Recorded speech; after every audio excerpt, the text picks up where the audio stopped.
আজকে অপর্ণা রান্নাঘরে চিকেন হচ্ছে।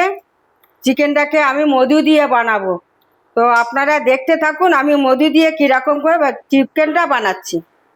কড়াই তেল দিলাম, শুকনো লঙ্কা 4টে দিয়ে দিলাম, পেঁয়াজ দিয়ে দিলাম তেলের মধ্যে।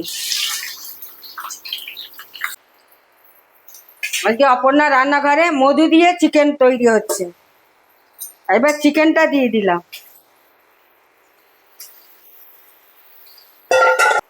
নুন দিয়ে দিলাম পরিমাণ মতো,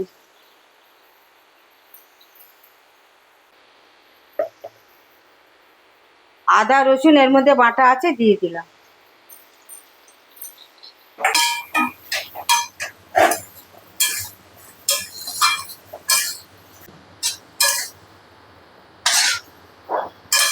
এই যে হানি, এটা মধু, আমি এই মধুটা এবার দিয়ে দেবো।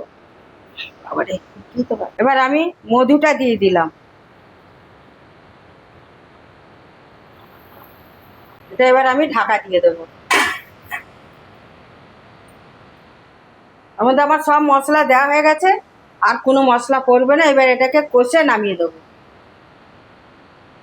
বন্ধুরা দেখুন আমার চিকেনটা হয়ে গেছে, আপনাকে ভালো করে দেখিয়েছি, দেখুন কত সুন্দর হয়েছে। আর এটা হলো মধু চিকেন, চিকেনটার নাম হলো মধু চিকেন। আপনারা এইভাবে বানিয়ে খেয়ে দেখবেন, খুব ভালো লাগবে। চিকেনটা আমার হয়ে গেছে, আমি নামিয়ে দেবো। আপনারা লাইক করবেন, সাবস্ক্রাইব করবেন, লাইক ঘন্টিটা বাজাবেন।